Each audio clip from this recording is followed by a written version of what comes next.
This is TWIS. This Week in Science, episode number 954, recorded on Wednesday, December 13th, 2023.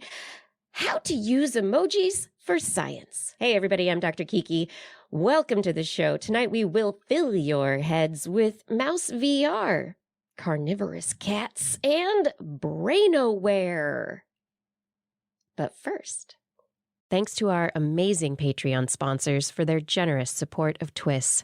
You can become a part of the Patreon community at patreon.com/thisweekinscience. Disclaimer! Lo, as I sit at this silicon computer, thinking thoughts in an organic stupor, what to my visual senses should appear but more stories about our world for all to hold dear. Though some tales may cause fear, we'll make it clear that all that we might learn is rarely cause for concern, except for maybe some of those really scary things like infectious viruses and malicious AI and, you know, stuff like that, whatever. As science is a great tool, and you aren't a fool, because you are listening to This Week in Science, coming up next. I've got the kind of mind that can't get enough. I want to learn everything. I want to fill it all up with new discoveries that happen every day of the week. There's only one place to go to find the knowledge I seek. I want to know what's happening. What's happening? What's happening this week in science? What's happening? What's happening? What's happening this week in science?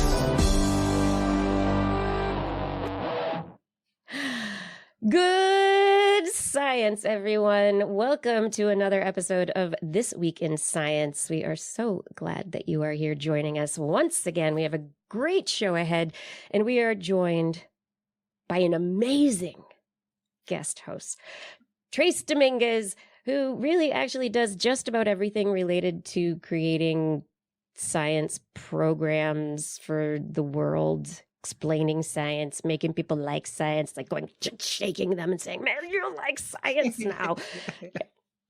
Trace, thanks for joining us. Welcome to the thanks show. for having me. This is awesome. I haven't been on Twisted so long. I'm really excited to be back. It's been a while, so it's wonderful to get you back on the show. And we have so many fun things to get into. What did I bring? I have science news about brain computers, rock walls, snake eyes, mice in VR, and always more brains, lots of brains. Trace, did you bring some stories too? I did. I brought a bit about the Geminids, which are currently in the sky, peaking this week. So that's exciting. I brought a story about cats that kill everything. Okay. Yeah. And then I brought a bit about the United States' plan for particle physics over the next 20 years, which is pretty cool. I am excited to learn more about that because what have we been Yeah, doing? exactly. I mean, like, I'm just excited we have a plan. I think that's important. It's always important to have a plan. Oh my gosh. Otherwise, what are you doing, man? Yeah. Come on. I mean, you gotta have a plan. That's like, the older I get, the more I'm like, if you are thinking ahead at all, we can be friends. Just like a little bit. It's okay. I'm glad we can be friends. I have a whole rundown of things, so we have a plan so we could do the show and not be like, what's going on here? It's not particle physics, but you know, it's a plan for tonight. It's all it works good. now. And then, you know, that's great. It's all good right now, and I hope it'll be good for everyone into the future. As we jump into the show, we would love you to know, I want you to know, that you can subscribe to this podcast. All places that podcasts are found, pretty much. Look for This Week in Science, the TWIS podcast. We broadcast weekly, 8 p.m. Pacific time on YouTube, Facebook, and Twitch, and so there's videos there. You can subscribe to our channels there. If there's a lot of stuff that I'm telling you about right now and you just are like, blah, blah, blah, blah words, then go to our website, twis.org. That's where you'll find all the things that you really need. Okay, we ready to jump into this episode? I'm ready. Okay, it's time for the science. Mouse brains. Love them. What do we know Delicious. about them? Really Oh. delicious. That was not what I was expecting. All right. Big story this week. I've talked about mouse brains quite a lot on this program through the years. And within the last week, researchers published in Nature 9 articles That's a lot. that are delivering the results of a 6-year-long effort. The Seattle's Allen Institute had a lead role. Also, there are the Broad Institute, Harvard, Salk Institute for Biological Studies, University of California, San Diego, UC Berkeley, all sorts of universities involved in trying to look more deeply into the mouse brain and figure out what cells are there and which cells are where. And they have, in this compendium of studies, put together the first complete multimodal cell atlas for the mouse brain. Wow. That's cool. I'm looking at it right now. It's so cool. Yeah. So it's very cool. Not only, it's like, oh, there's like neurons in there and stuff, but this is looking at exactly what kinds of neurons are in different places. We also know that there are glial cells, astrocytes, other cells that are support cells. What functions do they hold in different places? And so really this is a reference list for the brain, for the mouse brain itself. And in addition to this, they've done gene sequencing, which is pretty exciting because now it's not just what cells are where, but, we've got a cell that is like a dopamine producing cell, but it's in different parts of the brain and different genes are being expressed in these different parts of the brain. So it starts to give a reasoning as to why different things happen in the mouse brain in different places.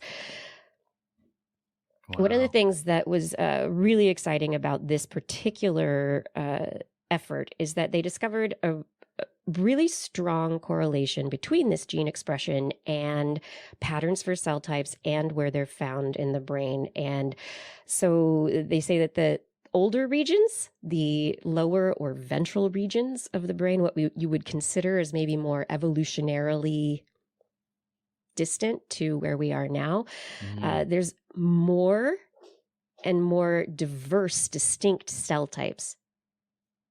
But they're also closely related to each other. So there's like a lot of evolution that's happened in that kind of ancient ventral part of the brain that takes care of a lot of our instinctual reactions to things. That's cool. Yeah. And so then the more recently evolved part of the brain, we have a lot of those cell types, a lot of the gene expression and stuff that's happened, but it's not quite as diverse, not as distinct as what is earlier. And so 80% of the regulatory elements that are unique to humans are transposable elements, so that these are things that are changing positions within the genome. And this is not what they really found within the mouse brain. And so they're thinking that we can start looking at what we're finding in the mouse brain now with this atlas and what they're learning about the human brain and start to figure out maybe why certain diseases occur. Why is there neurodegeneration in certain brains? What are the gaps that we have between different mammalian species? What happened? Why did these transposable elements allow us to have the cognitive functions that we have that there are lots of cognitive functions that we underestimate in other animals, going to say that. But being able to really figure out those genetic factors at play and where different cells are. Yeah. That's neat. When did this start? When did this all start? Yeah, so this is something that started about 6 years ago. And this has been ongoing. There are previous studies that they call from the Brain Initiative Cell Census Network, which is, I've had it up on the screen, the BICN. The BICN. The BICN. I feel like they could have come up with a better. Their acronym. You know? I don't think. Yeah, I don't think so. I mean, Brain Initiative is already BRAIN, so brain. Briny. Brain. The brain CCNet.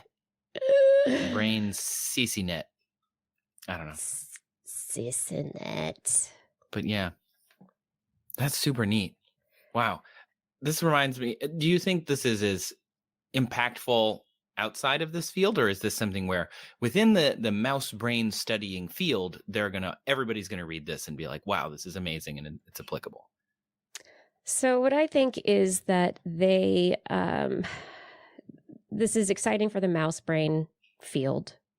But beyond that, it is exciting for just understanding evolutionary aspects of our relatedness to other species, how the brain functions, how neurons have evolved over time to create different or allow different functions to take place. Mm-hmm.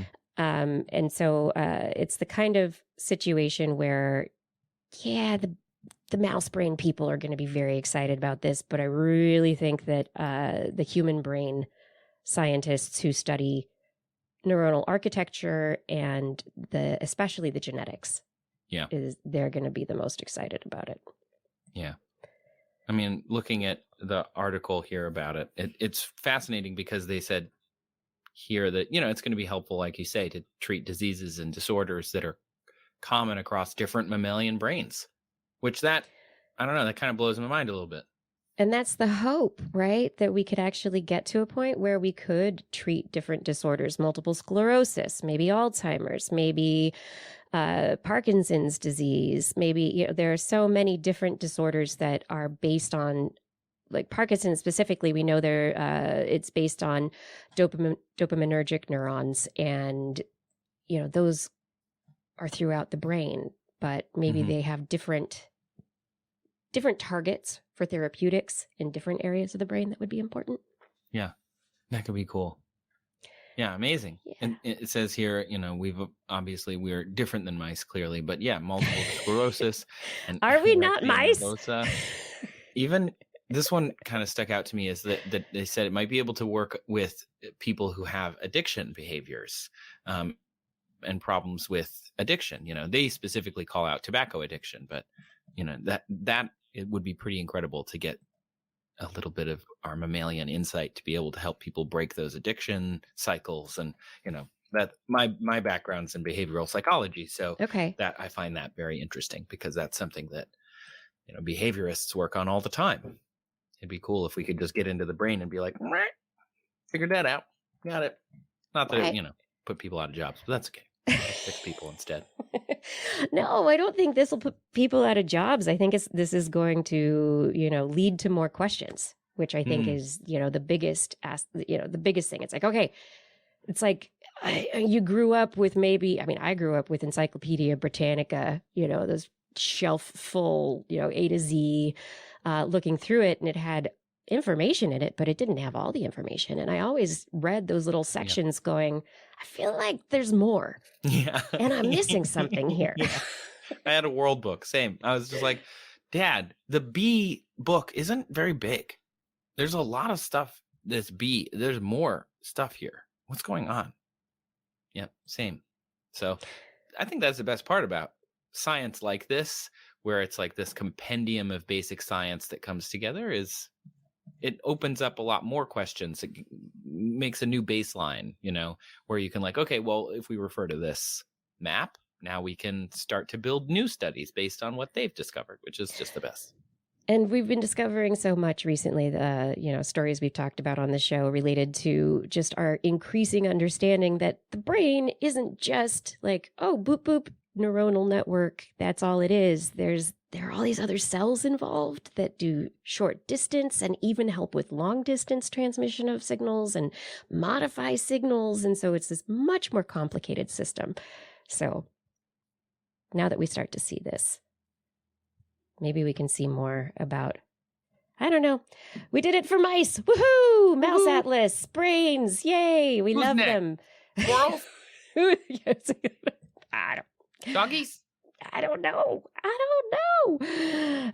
But to do all this, I'm sure it is powered by coffee.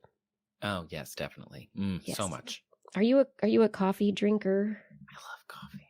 I love it. It's I like it not for the reason that some people drink coffee for caffeine. I have ADHD, so I don't.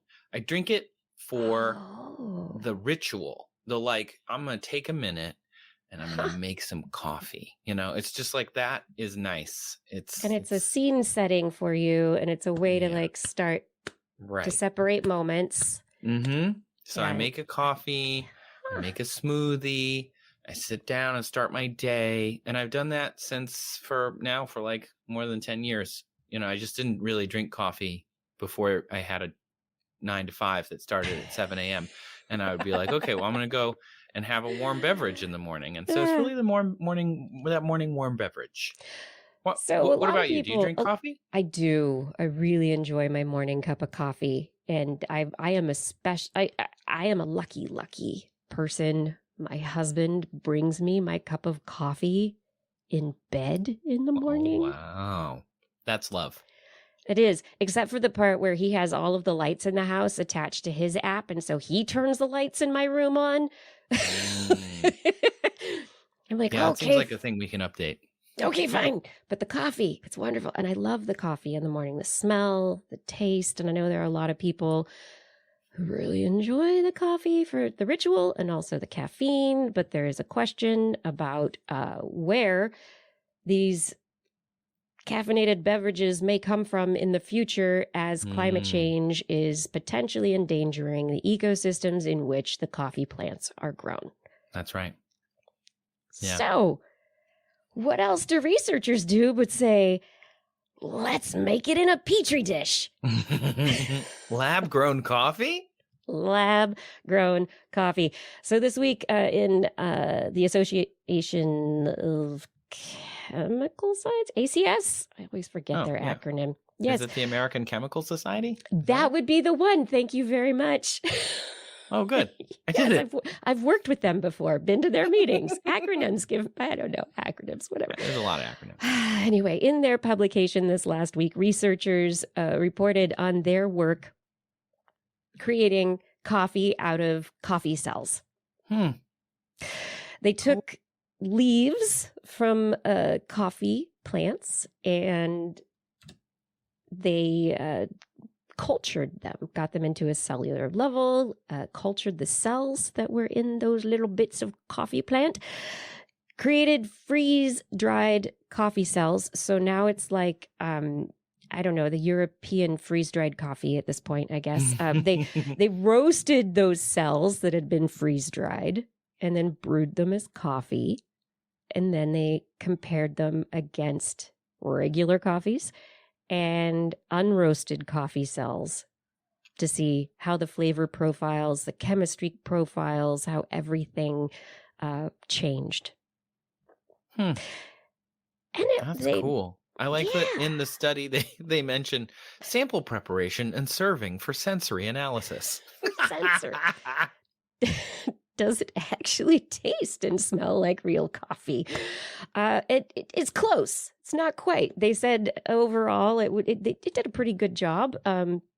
There were some aspects of the flavor missing, according to the researchers. So there's some of the I guess the phytoproteins, the aspects of a full plant that's been grown within a particular, as we'll use the wine term, terroir, so that the plant is influenced by the soil, is influenced by the waters, all the things that are going on there. But they determined that they were able to create basically a cellular coffee that's kind of like freeze-dried coffee. It's not exactly perfect, but it gave them something to start with, and they think they did a pretty good job. Yeah. Yeah. It says low bitterness intensity, that they weirdly gave them unroasted, which I guess maybe that's like a control. So it would be like unroasted coffee beans as opposed Yeah. to the roasted coffee beans. And Right. we know that there is a difference in the flavor profile of roasted versus unroasted coffee Mhm. beans. You don't want to Yeah. drink coffee that hasn't been roasted. Mm-mm. Um, No. they thank saw that their coffee cell culture is less toxic. Oh. than Well, reg- that's nice. Just a bit, They're looking at it and they said, hey, let's use shrimp. Daphnia magna. Let's put them in this water and let them try and live with coffee. And they compared how well different samples of shrimp lived on different coffee samples. Well, I wouldn't have that. I'm allergic to shrimp, so I can't. Oh, That would make it not not appealing to me. It said the not taste helping. attributes, the roasted cell coffees had comparable intensities of bitterness, rated 5.5 to 6.5. Interesting. And sourness to conventional coffee. Which I think is interesting. And that's where you want to get. I mean, there's the flavor of coffee and what people want to drink as coffee. You don't want it too bitter, but sometimes different people like more bitter coffee. I like a good dark Yeah. roast, but Yeah. If it's too bitter, I don't really like it that much. But anyway, That's cool. That's really cool. I love it. yeah, I would try it. I would definitely try it. I I would feel like- try it. It can't be worse than some of the coffee out there. There's some terrible coffee out there, and it can't be worse than that. I'm not going to name names of I won't places that have terrible coffee, but Me either. yeah. We're all thinking it. It's out there. And but Oh, cool. the question is, is this the kind of thing that people will adapt to? As we lose. Yeah. I hate to think of climate change making real coffee beans less accessible, coffee more expensive. But at the same time, can we create Mhm. something that could work for people on spaceships in outer space? Yeah. I mean, yes, there's definitely. I think this is one of those things that we've been talking about in the science communication community for years, right? Is that climate change isn't an existential crisis for people who are experiencing it already. Places where sea level is already rising, Micronesia, all these other places where you have to worry about, islands in the Pacific. These nations are losing land now, and there are things like chocolate, wine, coffee, places where they're grown in specific climates that they can't be grown other places. That's why we grow it in Brazil and northern South America and in Hawaii, because it needs to rain a lot. It needs to have enough water to grow these plants, but it also needs to be warm enough. And it's just there's not that many places on Earth where you can grow good coffee. So either we all have to get used to terrible coffee, No, grown in a hydroponics bay somewhere on Star Trek Voyager, right? or we gotta Or- grow in a lab like this, I guess. It might become coffee coming Love it. from a lab near you. That's cool. Yeah. Also really cool from Science Advances this last week, researchers were studying the Great Wall of China. Oh, And the Great Wall of China, it's one of those wonders of the planet. Humans built this massive structure they were planning Thousands. ahead. That's what they were doing. They were thousands planning of ahead. years ago, right? And they built it over an extreme distance, it's visible from space, right? It's 8,851.8 kilometers across varying ecosystems, mostly dry land.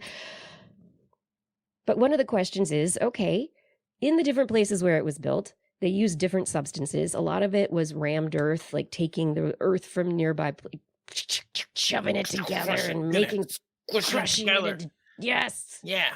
big bricks. Others, it was stone that had been dug from nearby quarries. So these researchers looked at what's eroding the Great Wall of China. And yeah, what I think is super exciting about the erosion of the Great Wall of China, I don't think that came out well, was this particular story that biocrusts, what? living organisms on the surface of the stone or the rammed earth, the surface of the wall itself, help prevent erosion. Neat. Yeah. Oh, that's cool. They like hold it together?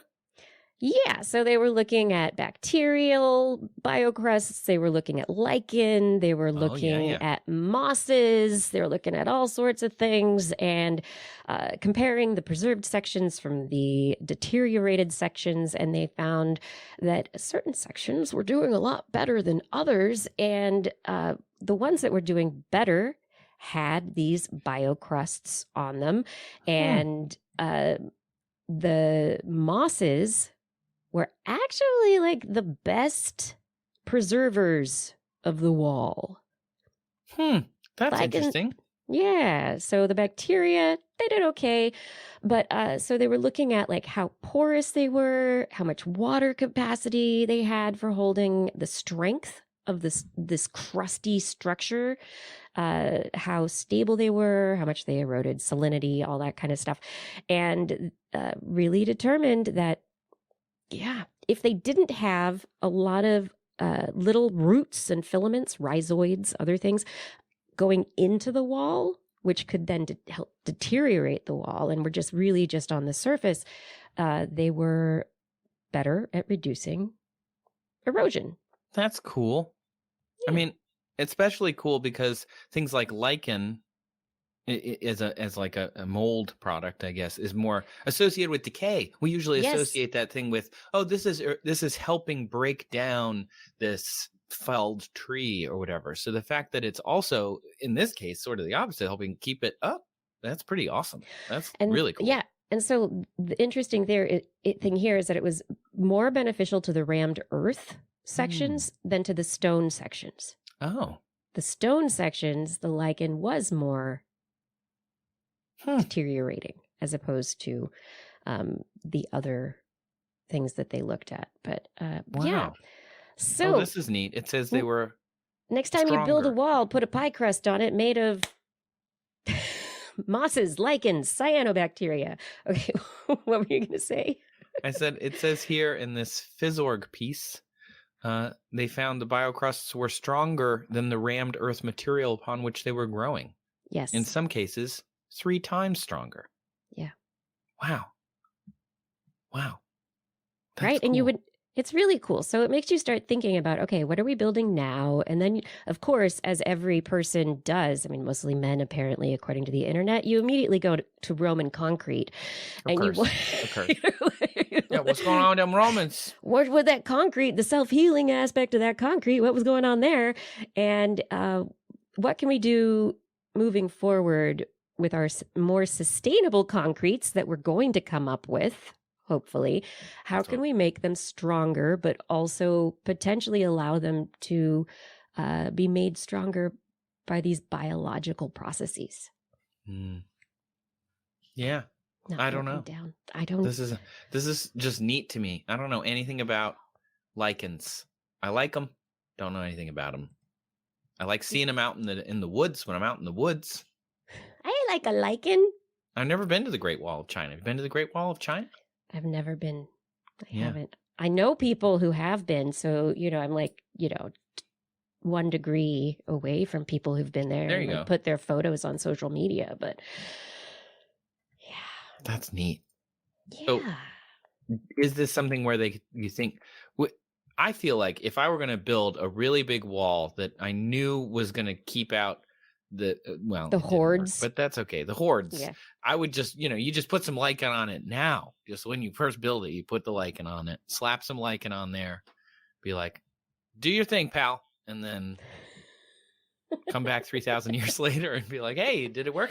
Oh, you worked. The wall's still here. That's great. Oh, people climbed you. That's good. Apparently, Oh. you didn't build a wall like they did. Oh, no.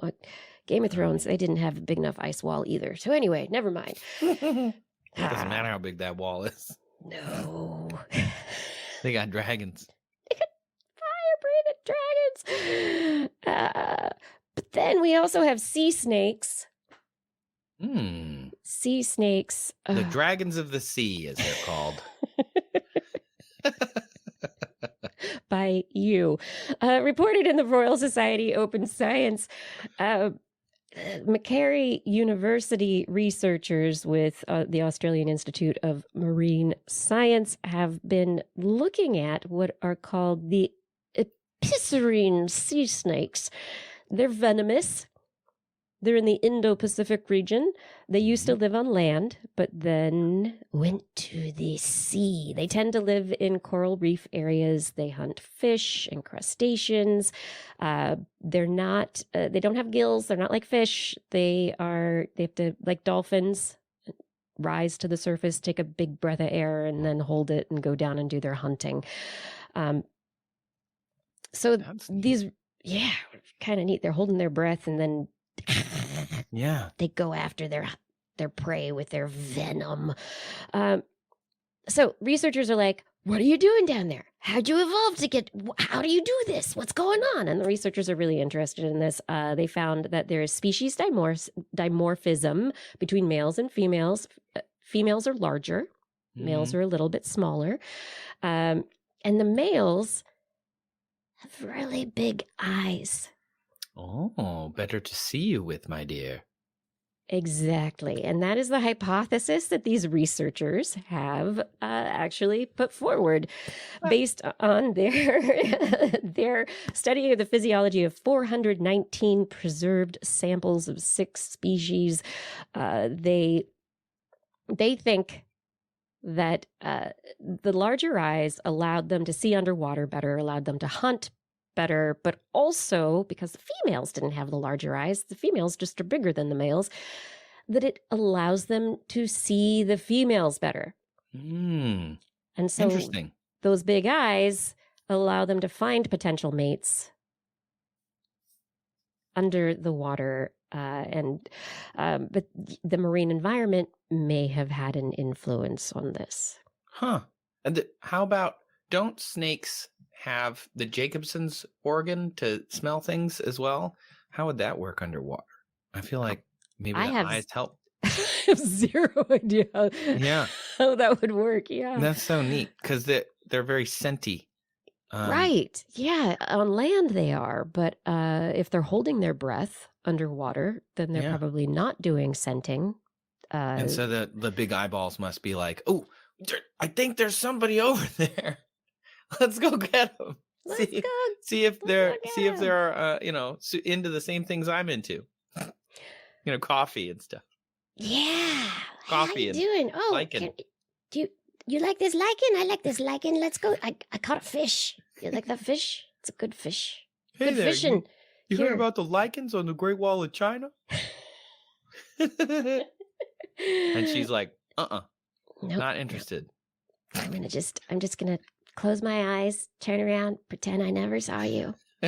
Swim away. Swim away. Just keep swimming, hun. Just keep swimming until I have to surface and breathe. That's funny. Wow.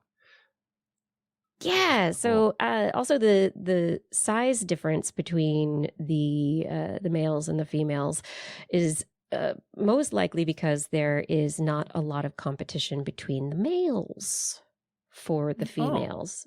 So the males are like, whatever. They're just out there hunting for females when it's time to mate. They don't fight between So each it other. literally is like, if you can't find one, you're out of luck. So that would make sense that they would need, since they can't use their scent, they have to use bigger eyeballs to go and find other snakes. Because if they don't find them, then they just live a lonely life, and they're going to start, texting their best friends sad face emojis. Oh, the emojis. And this is where we talk about emojis. Oh, wait, no. I have one more thing to add on here before the emojis, though. Reported in the journal Personality and Individual Differences, researchers surveyed people about how they thought about guys and luxury cars, and what their feelings on luxury cars were. Basically, men who drive expensive cars attract women looking for a partner who can provide them with a certain level of lifestyle, but it hadn't been tested really. These two surveys, they had the first 171 responses, 93 from women, and then they did another survey, 409 responses, 206 from women. They found that both men and women view driving luxury vehicles as better, higher mating value. So if you are not a sea snake with big eyes, maybe you need to buy a luxury car. Yeah, go out and buy a really nice car. I have a Kia. That's pretty nice. Yeah, but I don't think I'm attracting the mates that would give me a you don't fancy need to lifestyle with the Kia. You don't need to anymore. That's true. I'm married. You're a family man. So got a baby. Yeah. You got a great partner and a baby and everything's good.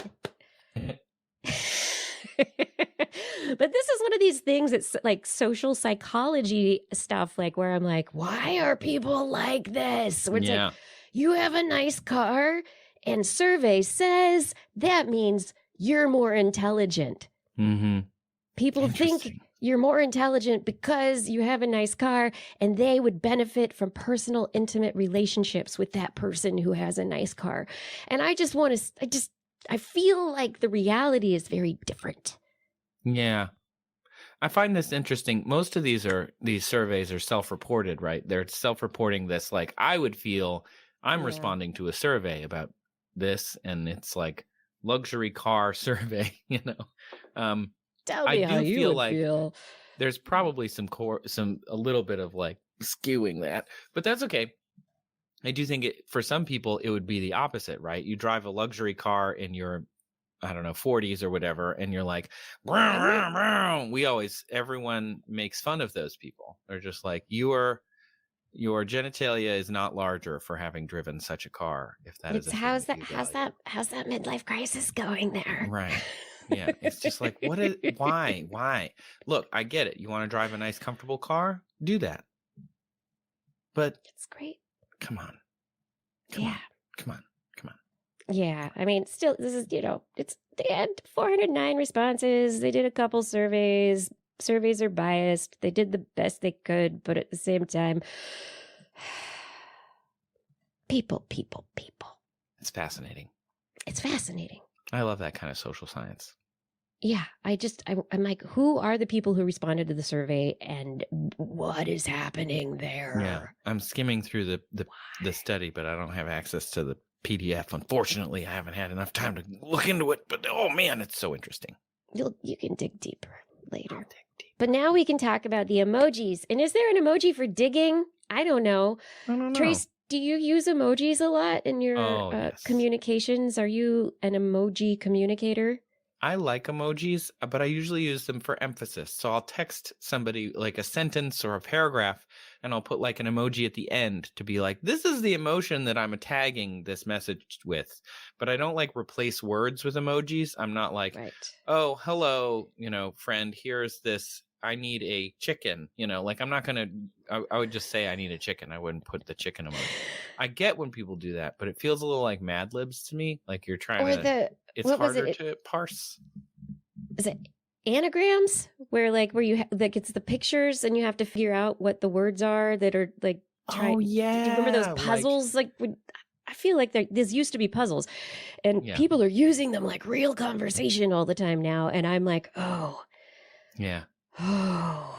Yeah, when it's like B and they use the B instead of the word B. They're saving one character, so that's the thing that bugs me. Also, the emoji keyboard doesn't show as many emojis as you would need to make all of the. So you're actually working harder to type only with emojis than if you were just typing BE. Typing, because you have to search for each emoji. But okay, People use But, emojis. maybe we're just old. Maybe we're just old now. I feel like I might be, but regardless, people use emojis a lot, and there's been a lot of research into the accuracy of emojis in providing context and providing emotion over text-based communications, where emotion may not otherwise be as easily understood. But within this, researchers are like, hey, how can we use this to, you brought up a bee, an invertebrate, right? How many biological organisms are represented within the emoji dictionary? Oh, I think about this all the time. Really, I'm not joking. I do. Really? Yes. The emoji system is fascinating to me, and how we get emojis is fascinating to me. And in case you don't know, there's a Unicode consortium that gets to pick which the emojis are, and all you have to do is submit one, and then they have to pick it. Yeah, and so Trace, you're giving me things I didn't know. Okay. Yeah. People submit emojis all the time, and you can submit them and then they review them. And so new emojis come from this like panel of people where you submit and say like, we need an emoji for a person who does yoga. And then they're like, okay. But then it turns out when they submitted it, they only did a person. And they're like, well, now we have all these different genders. So we need to make sure that we have a full picture of the person doing yoga. So now we have like 3 people doing yoga. And one is clearly a man, one is clearly a woman, and one is clearly like, could be unigender or agender. And it's just so fascinating because it's a process, and it's like we end up with really weird stuff. And then it's the design, because the Unicode consortium doesn't actually design the emojis. They just give you a code for pizza, and then everybody gets to pick what their pizza looks like and what's on it.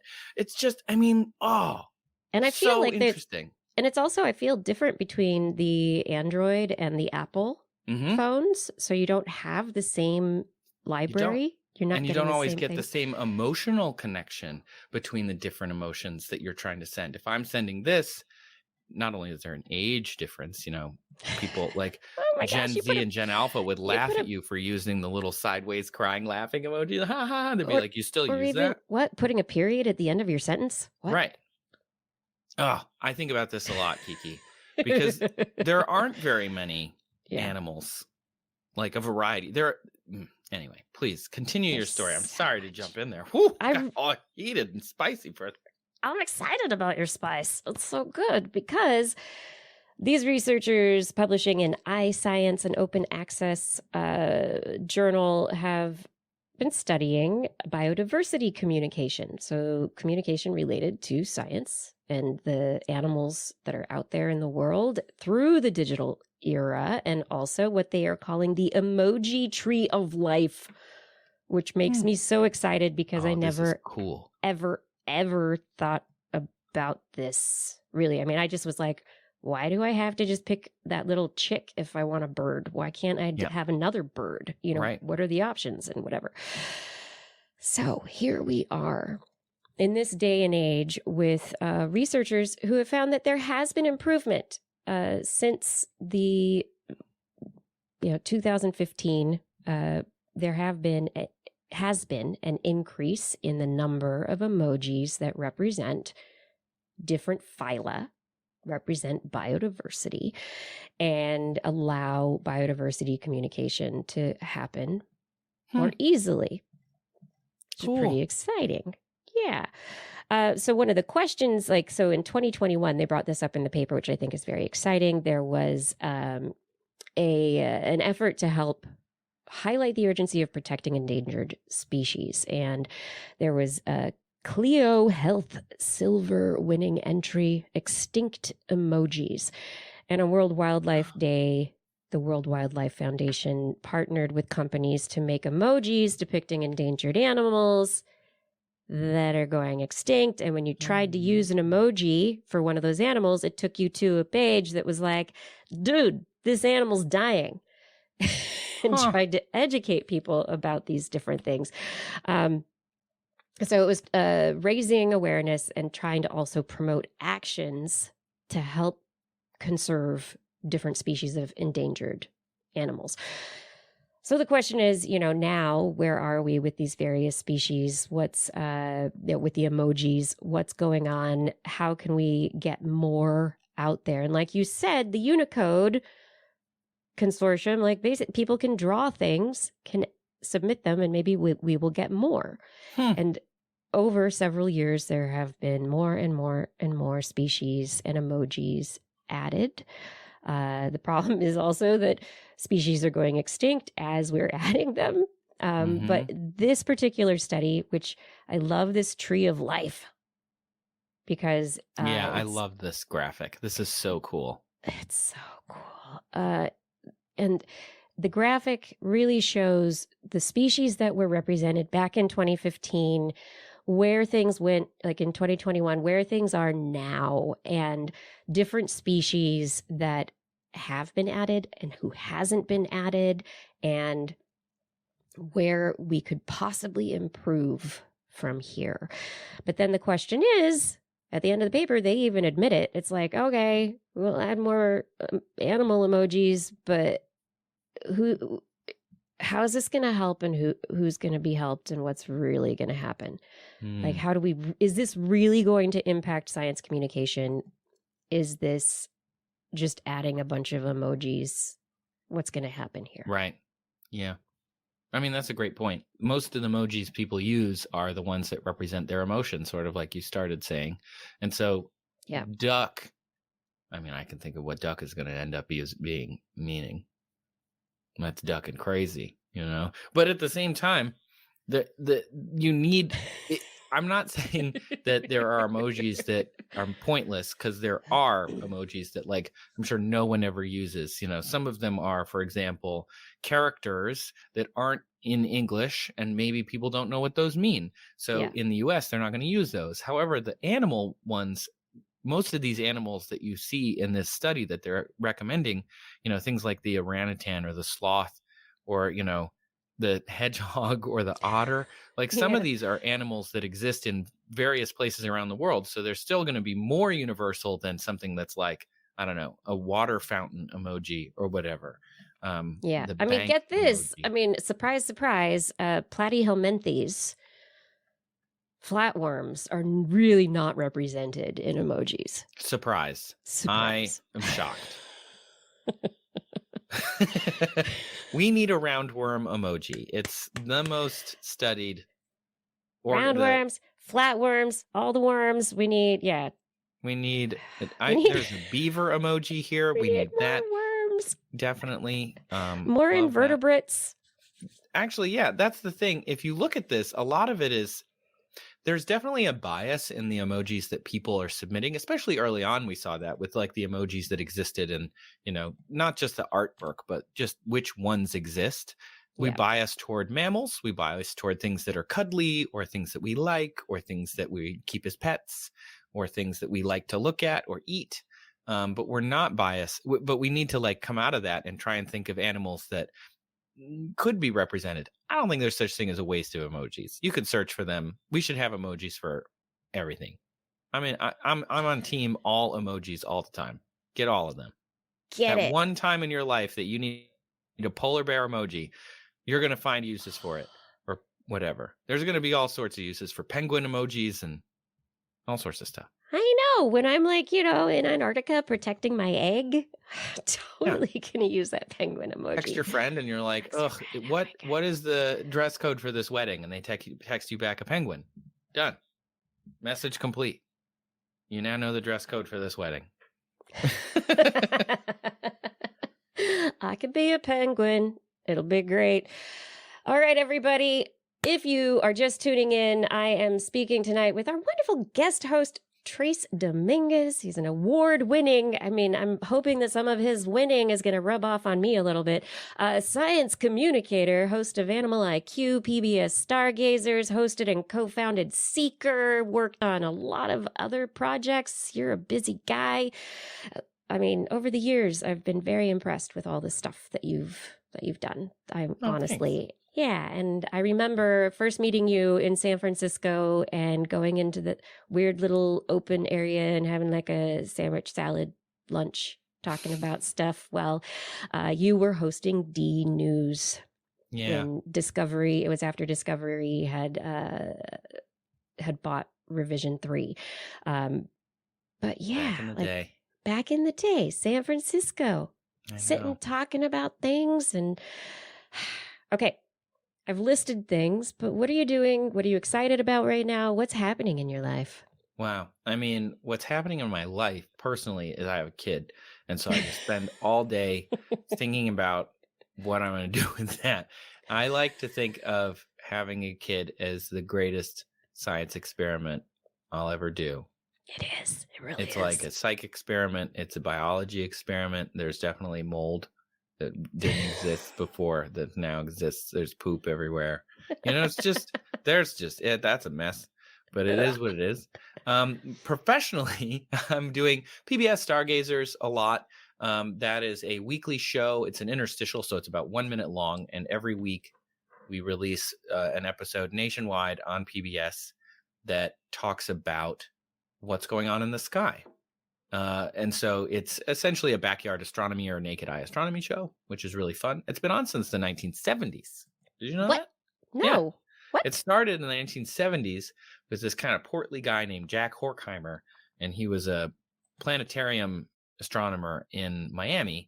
And if you watched PBS at night in like the 70s or 80s, this like portly dude would sit on the rings of Saturn and he'd be like, "Greetings, stargazers." That guy, if you remember that show from when you're a kid, if you're having like that flashback, I know I did when I first got contacted by them. That was the guy who started the show. And so it's had some astronomers since then. Yeah, that's it. And they were having some astronomers who took over the show. And then eventually they were like, okay, we want to kind of bring in a new, fresh feel to the show. Somebody who is a little more digital native, someone who is a little more energetic. I think so. That's when they called me, because I am definitely those things. So that's a big part of what I'm doing now. Yeah. I'm also hosting a show for them called Research Detectives, which is a medical research show. We shot an episode last week that'll come out next year in February, I think.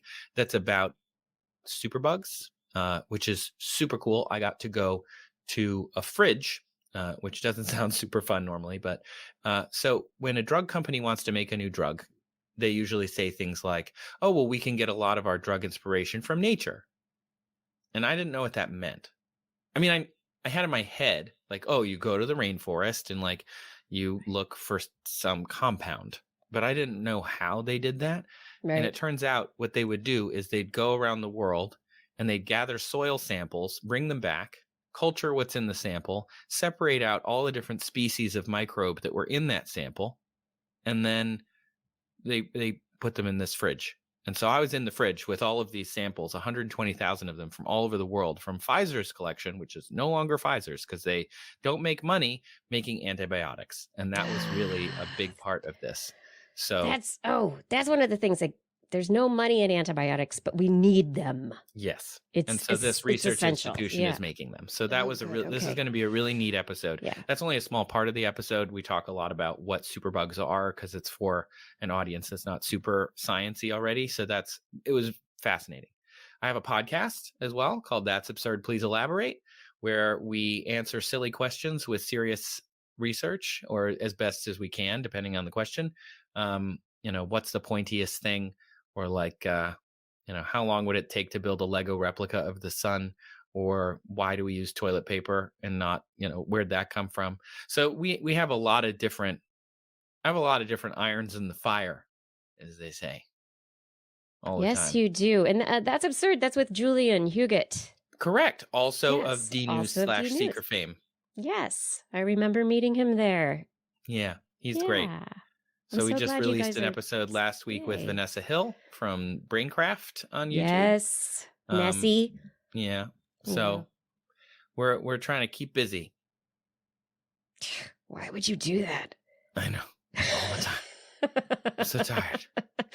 So, I mean, that is as a science communicator, as a self-employed, you're working for others, contract work, you're making things yourself, it's on your website, which is fantastic. And by the way, I really, really want to know like how to look so smiley in a photo, because Your photo, you look just so happy. And Oh yeah, I my do all friend these Matt took that things. photo. My friend Matt took that, and I think he probably made a joke or made me smile. It's nice. I think the way to get a good picture is know the guy who's taking the pictures. That helps a Oh, lot. huge. Yeah, Yeah. absolutely huge. Um, but with all the things that you do, like, it's not just, you're good at marketing, you're good at communication, you're good at talking about just about anything. Why do you keep up the science communication churn? Why? Yeah. I mean, okay, so when I was, I don't know how old I was. When I was maybe 9, I used to go to physics Saturdays at the University of Michigan. My parents would put me on the short bus, and I'd ride the short bus to Ann Arbor, and I would get to hang out with college students doing physics stuff. And it was like fun, silly things.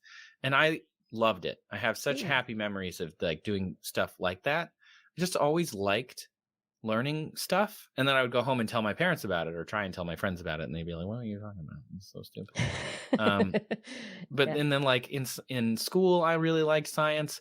The thing is, I'm not very good at math. I like it when I understand it, but at some point, I started to get into like higher math and calculus, and it started to feel more like it just you hit a button on your calculator and it does that. Yeah. And that was tough for me to wrap my brain around. So I ended up shifting gears. But I always liked science, and so it's just for me, it's not so much that I'm keeping up with the churn of science communication, though it is a grind. It's a constant thing. But I don't know. I'm learning something new every day, and that's fun. Anytime I can learn something new, I'm happy. And I know you are too, because we were just talking about the emojis, and the Unicode Consortium comes up, and you're like, "Oh my god, new information!" Yeah, It's you like, see me, I get excited. Yeah. there's like an emotion connected to that feeling Yeah. of learning something new. Yeah. And I am addicted to that emotion. So I'm always Says trying the to find out something new. psychologist, like the psychology major who, yes. Yeah, definitely. There's We don't always need something new. we don't need to get rid of all addictions because No, some of them are really good. yeah. I So like the ones. I think that's why. The how, man, that's a whole other thing. When you're self-employed, it's always, you never know what's going to happen. People are like, what's your 5-year plan? I'm like, what's my 6-month plan? I don't know. Yeah. Hopefully it still can work. I have no idea. Yeah, and things change all the time and you have to keep up with it. And I mean, the learning, I mean, I don't know. For me, also, it's also been learning technologies and being able to keep up with the new ways of communicating. And Do you use TikTok? I do not use TikTok. That I is don't either. one that I decided I was just not diving into. I was like, you go, all you young people. Yeah, it was just one more thing for me to learn. And I'm like, I just spent the last 10 years learning this thing.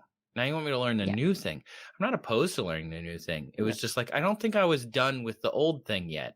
And that's when I was like, oh, I'm old now. Not really. I'm not actually old. But you know what I'm saying? Like, that's when you first get that the conveyor belt's moving faster than you are. And you're just kind of like, okay, well, that's fine. I'm okay with that. That's cool. Like, as long as other people are doing the science communication and they're continuing it, nice. I'm happy. And I want it to happen in all the different places, right? Mm-hmm. We want it to happen in different ways. We want it to be accessible. We want it to be, culturally specific so that different people find a way in. Let me give you an example of how I'm trying to do that. So in Stargazers, awesome. Stargazers, as we know, science not always been the most diverse or the most inclusive. Really? Or as they say in some circles, stale, male, and pale. We prefer not those things as much as possible. Yeah, and so when I do Stargazers, a lot of Stargazers has been very similar throughout the years. Not that it's the same. It's work. You have to rewrite and relook at the sky. But the sky doesn't change all that much. So that when things that you can see with your naked eye, there's a lot of repetition and doing the same stories every couple of years. And so what I try and do is where they're often, the Greeks and the Romans have made up much of our sky mythology. I try and sprinkle in the Native Americans call this constellation this. The indigenous people in West Africa called this constellation that. It's just new information, but also reminding you that not all the constellations come from Western Europe or the Mediterranean. Some of them, Yeah. And reminding people that stars have Arabic names. It's not just a name that starts with AL and just happened to, and so many of them do, it's because of Arabic scholars. And it's just reminding people that there's just a little bit, where I can that, and this is important because this show is commonly not watched by the youth who are more steeped in this in a variety of different ways. So I try and sprinkle it in there for the audience of the cotton tops and the people who are, over in the double digits and then some. It's like trying to do my best. Not because I'm trying to be like, I don't know, convert people. It's more just as a reminder. Hey, there's more to it than the narrative that we've always seen. And learning is lifelong. Mm-hmm. So maybe you can look at things from a different way. Maybe. Yeah. If you find it.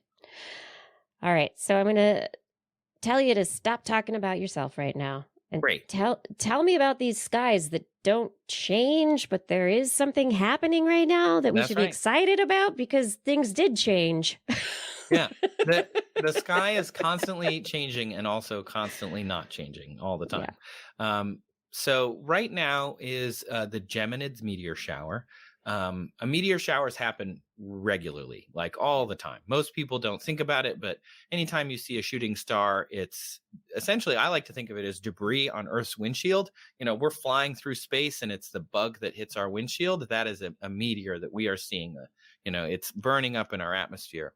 And right now we're passing through the debris field of what's called 3200 Phaeton, which is an asteroid also known as a rock comet. So it's an asteroid with a tail.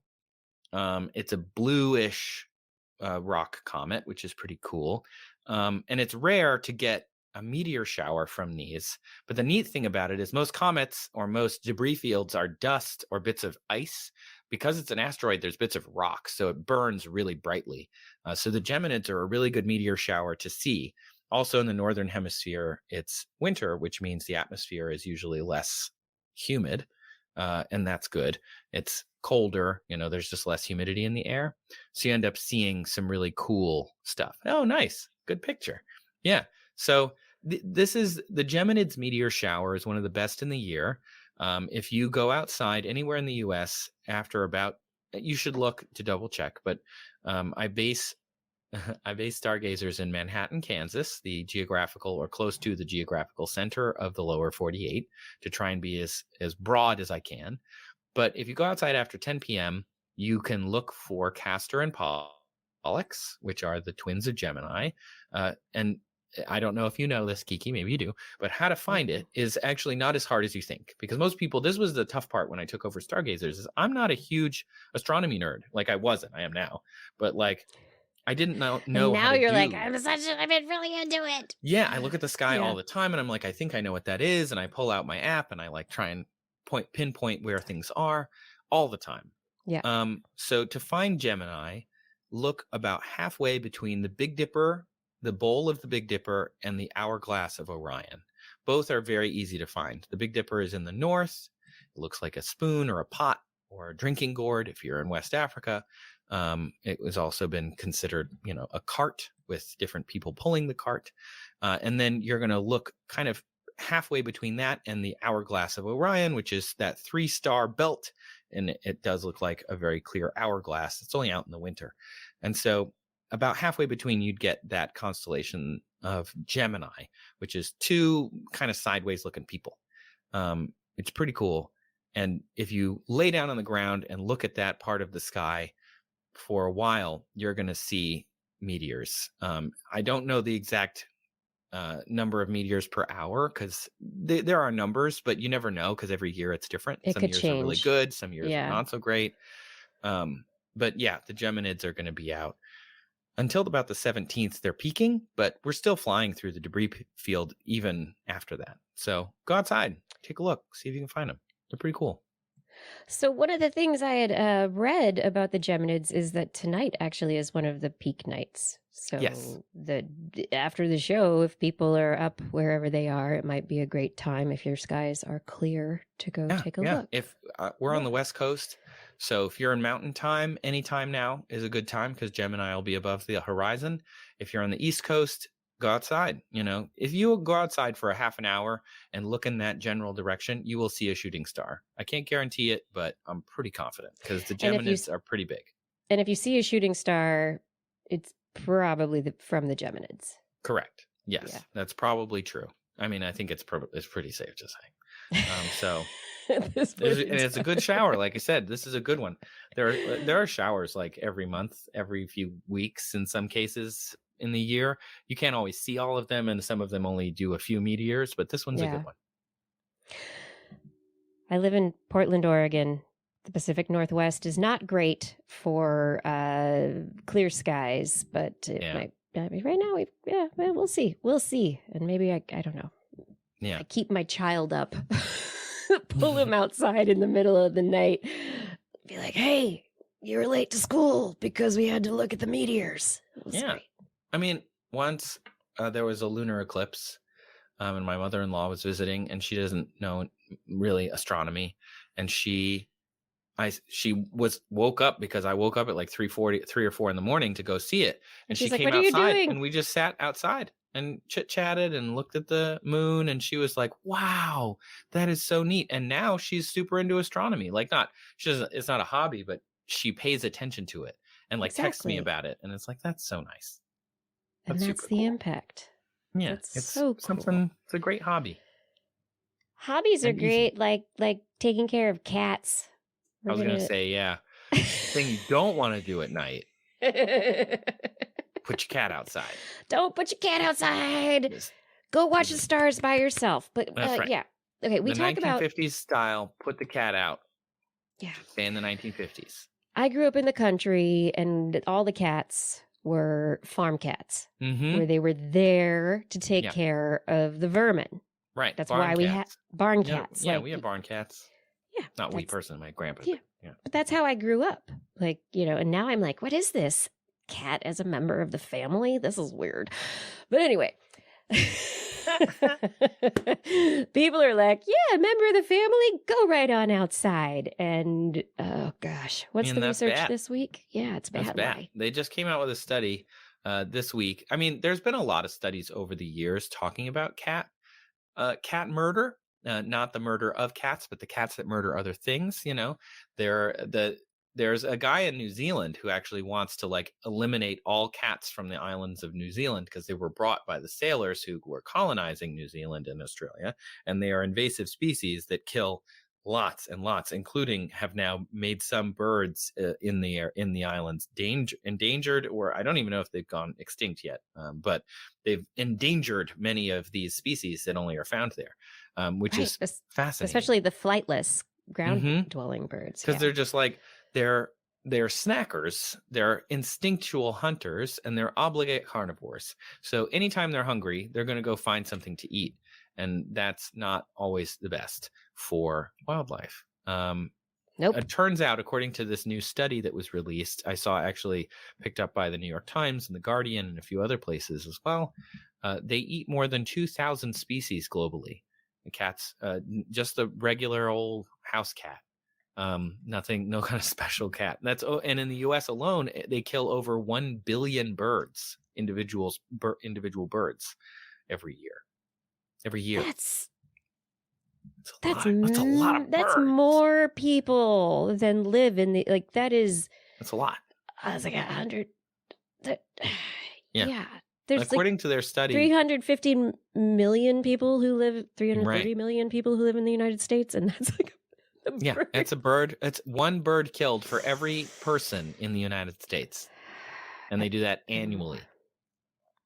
And more. And the thing is, this study is not about letting your cat out at night. Don't do that. Just don't. I don't care if your cat wants to go out. You're the human. It's the cat. Leave it inside. The thing is, it's about free range cats that have already been outside. It's about farm cats and barn cats and, feral cats that which is have important. escaped or are street cats now. And they're eating, according to this study, 981 species of bird, 463 species of reptile, 431 mammals. They also eat amphibians, 57 different amphibians, and 119 species of insect. All from just the cats that are out in the world. That's a lot. And they put in this, The Guardian wrote, quote, amongst the most problematic invasive species in the world, which makes sense.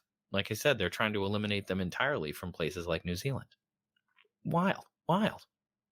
New Zealand makes sense to me because New Zealand was pretty predator free, and then people brought the predators. In other places, we adopted these animals and we allowed them to amass, and we didn't take care of their population sizes. And we have, like, right now in Oregon, there is a new, or in the Pacific Northwest, there's a new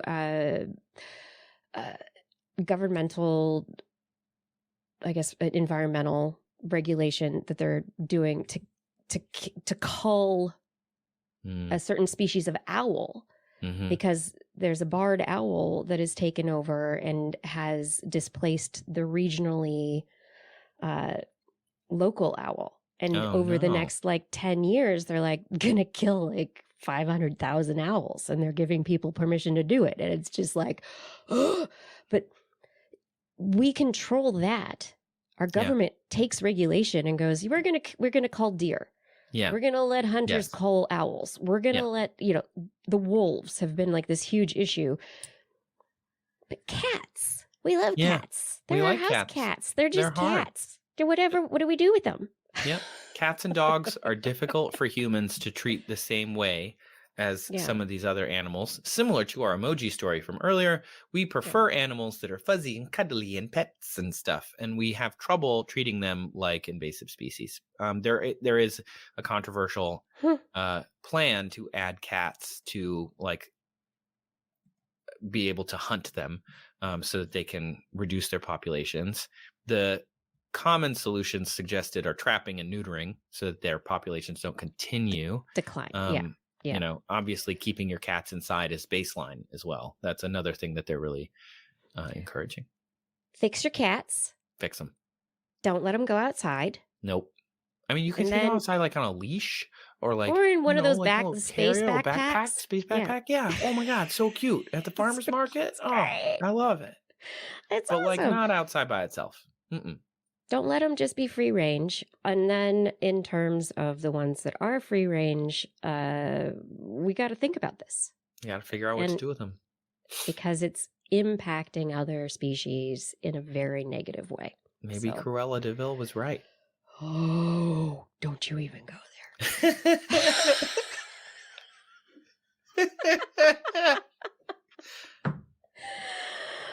My cat has the most wonderful chinchilla fur. Right. There's some really soft things out there. Cruella, get away from my cat. But oh my God. You were good. Okay.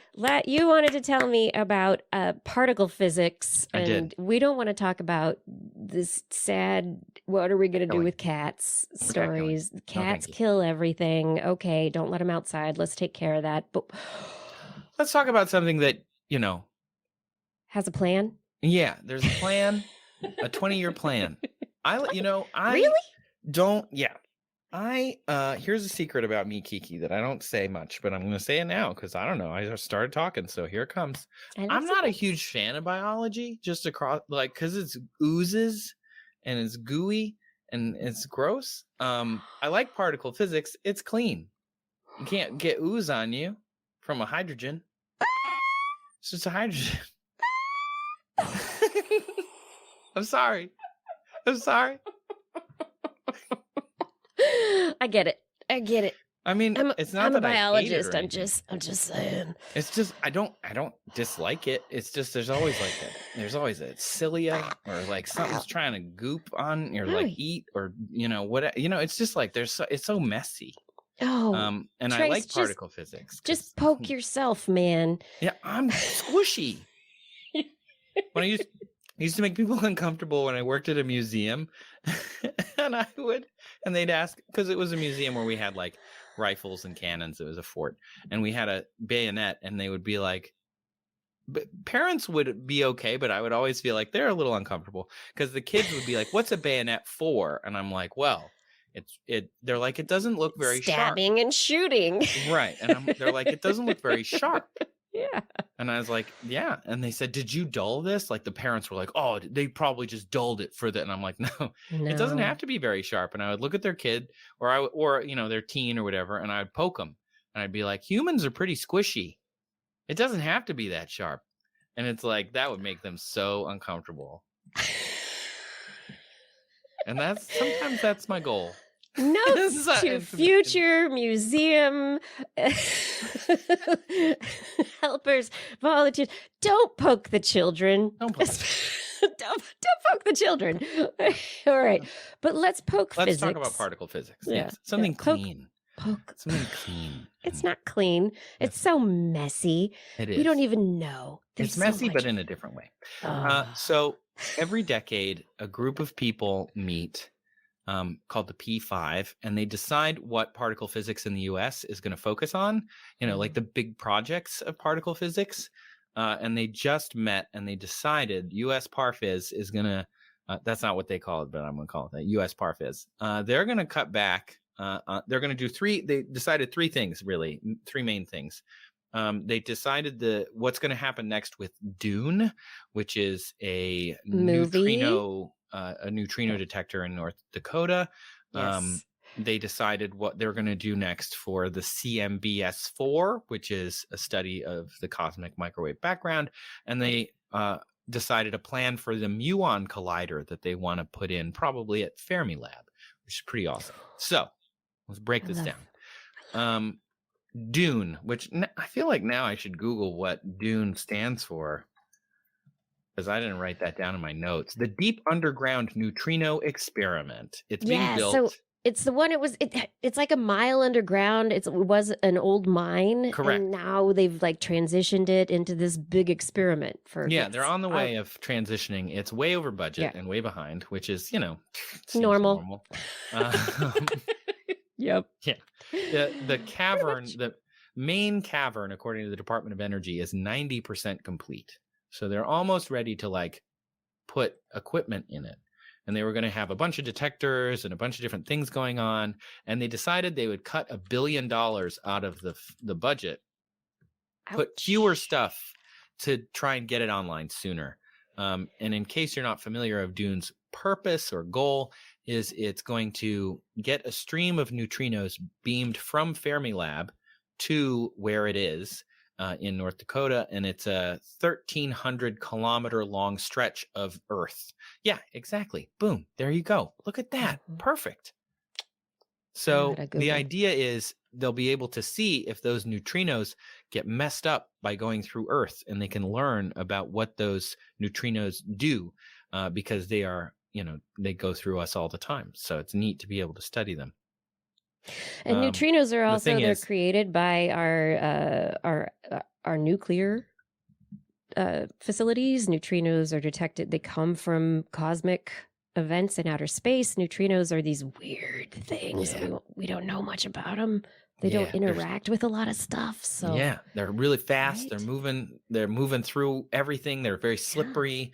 They're described as slippery. Anyway, so there's the Japanese have a hyper Kamiokande, which is going to come online in 2027. Yes. And that is a problem for the American Parphys people because they want Dune to be the one that discovers stuff. And if Kamiokande, hyper Kamiokande comes on in 2027, Dune's current plan is to not receive neutrinos till 2031. And they're like, oh, no. That gives them 4 years to like try and neutrino ahead of us. We can't get behind. Yeah. Never Otherwise, mind that why we we've build already this got thing? Ice Cube. But Right. That giant, cool-looking thing that I would love to visit. I want to too, so much. Oh, I've been to CERN twice. It's like science Disneyland there. So cool. But I'm anyway, not jealous. so that's Dune. Okay. They're gonna cut back on Dune, trying to get it starting up sooner. Okay. Number 2 item, Great. CMBS-4, which is 12 different telescopes around the world, stretching from the Atacama Desert to I can't remember where, and they're going to study the CMB, the cosmic microwave background, for 7 to 10 years to try and get like high res pictures, basically like a high res scan of the CMB from different parts of the world, which is going to be really neat. CMB is cool. If you don't know what it is, it's basically the oldest light in the universe. Once upon a time, we listened to radios and had television stations that didn't actually transmit broadcasts, and you could hear it. Static. Oh, cool. So satisfying, really, now. I almost miss it. Anyway. I do. I'm like trying to find pictures of it, but I guess it's... Pictures of static? No! Or the cosmic microwave background? No. Of the CMBS4, I was trying to find something that would be. Oh, yeah. like, There's nice. a cmb-s4.org. Yep, yes, there it is. there's You a got website. You Nailed can it. find information. So yeah, Yes. this is that picture is that you see if you Google the CMB, you're gonna get like a little oval with some red and blue, and it kind of looks like a map of the weird- Earth almost. Weird heat map. Yeah, like a heat map. It's super tiny temperature fluctuations in the CMB. Most of it's about the same, very, very cold temperature. Even the graph here shows you it's like negative 300 microkelvin to 300 microkelvin. So it's like that's real close in temperature to everybody except for scientists. So it's going to just have really high res pictures of the CMB, and hopefully we can learn some stuff about the early universe, which is awesome. And then finally, Okay. a muon collider in the US, which anybody who's still reeling from the shutdown of the superconducting super collider in Texas, which I know we all are still upset about it,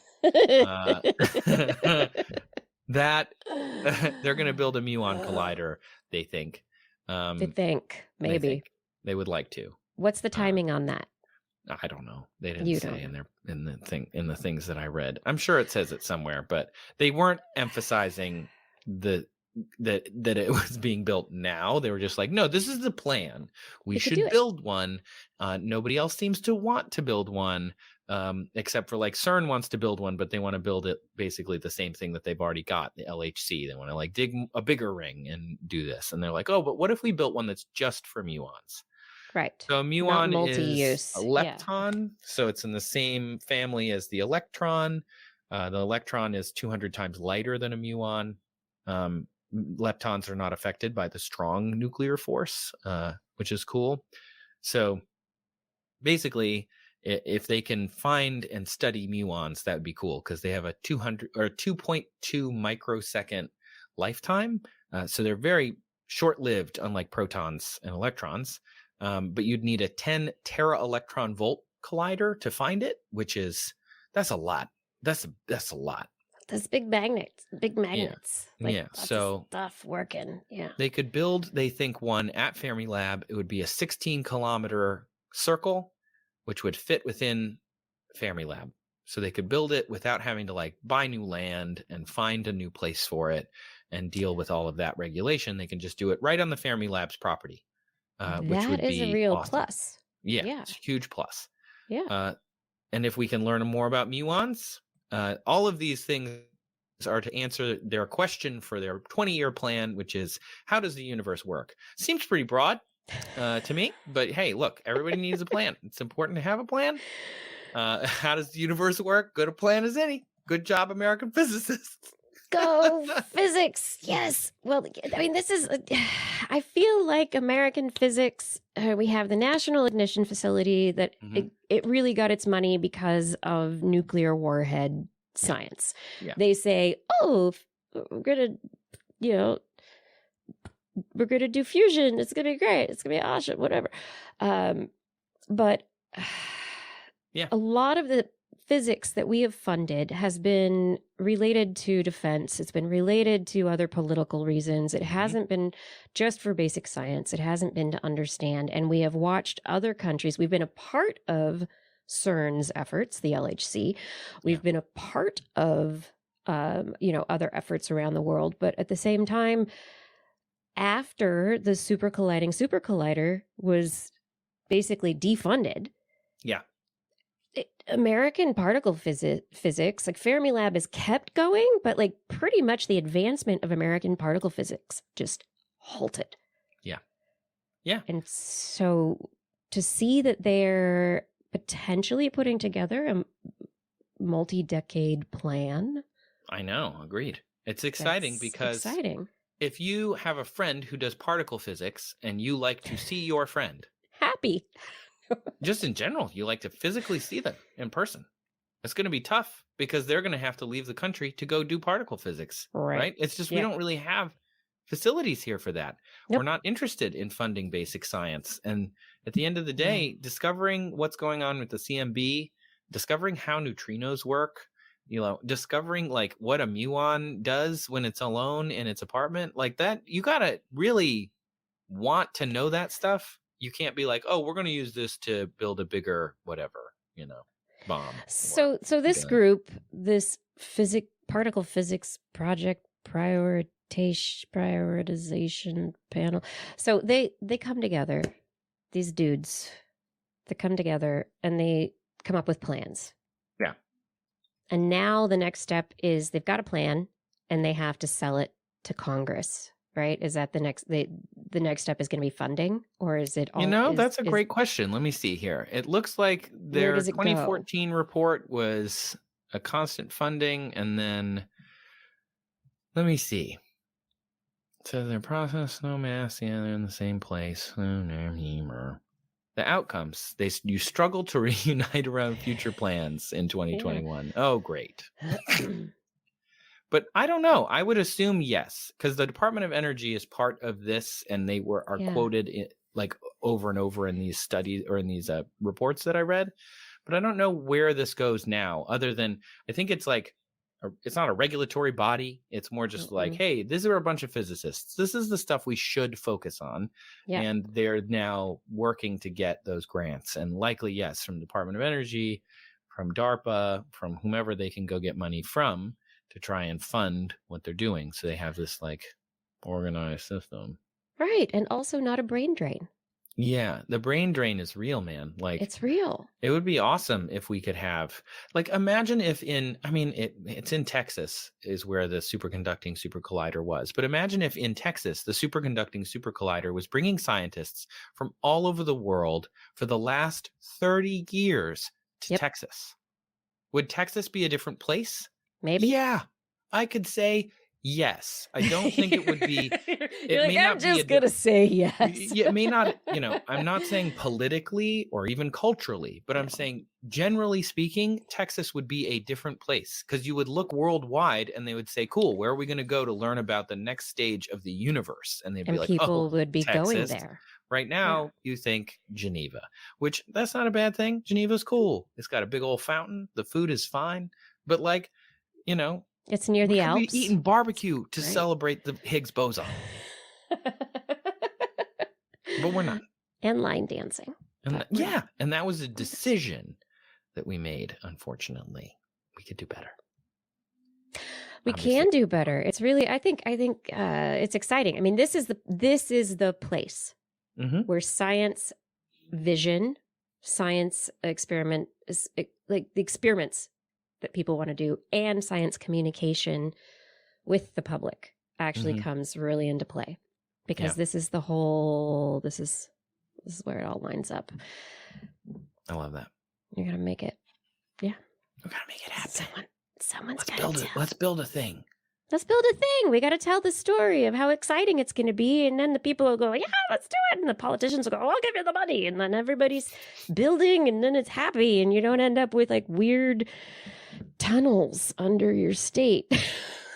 Oh, man. But I have to say, I love, like, when I'm not doing science communication stuff, I like to look at like abandoned buildings kind of pictures and videos and stuff. Where did the world used to be? Oh, I love that. Yeah. Kind of like, this urban decay, abandoned building Instagram is my favorite.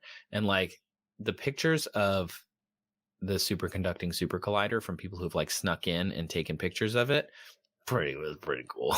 I mean, it's sad, but it's so cool. It's so cool. I don't know if you know this, but I have a map where I grew up in California was one of the possible locations for the superconducting super collider. And it was going to go like almost exactly underneath the property that my family's owned for like 150 years. Cool. And I have this map.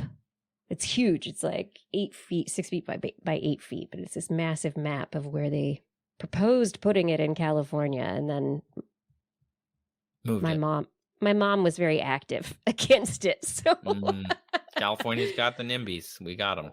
I mean we couldn't have lived in our house anymore. So I mean, you couldn't have. They wouldn't have just dug a tunnel and been like, "You're fine. You're fine. It's great. It's no problem." In Geneva, they just have like cows and stuff. You literally like come out of the LHC, you come up an elevator into a big building, and you get in a van. You have to drive by all these cows and farm fields and like to get to the next building. It takes forever. Don't eat cows from Geneva. Oh no. No wonder the food's not great. Oh no. I'm telling stories, everybody. What do I know? Okay. This is This Week in Science. We're closing up the show here really soon. If you really, really love what we're doing here, please become a TWIS supporter. It's with your support that we continue on. So head over to twis.org, click on the Patreon link. The Patreon link will take you to Patreon, where you can choose your level of support, $10 and more a month. And I will thank you by name at the end of the show. And I really, really, really want to like be out of breath and have a problem finishing the list of names. Honestly. So that would be super helpful. We also have other packages where you get t-shirts and stickers and other things as well.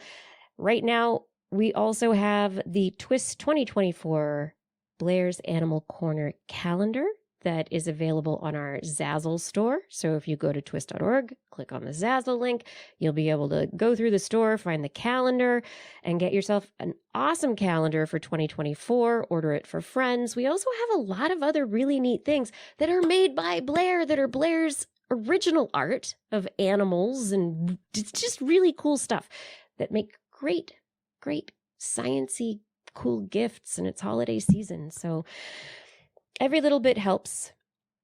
And also, we really just appreciate you being here, and we hope that you share the show with people you love this holiday season. Can't do it without you. Thank you for your support. I'm a patron. You're a patron! I'm a patron. Yay. Yay. Thank you, Trace. You're welcome.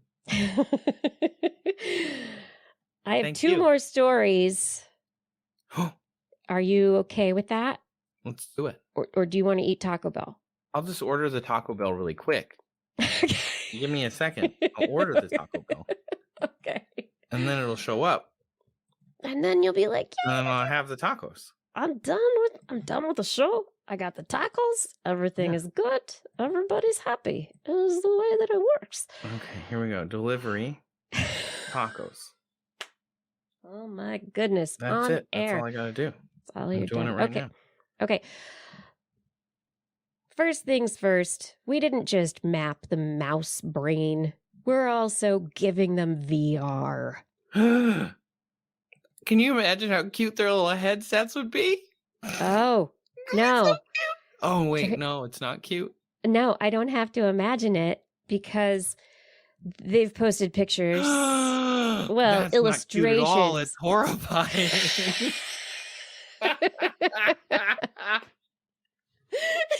Oh, no. They've illustrated what their immersive VR setup is. What their paper this past week in Neuron is full field of view virtual reality goggles for mice, immersive miniature rodent stereo illumination VR that is small ish, provides stereo vision and an about 180-degree field of view per eye.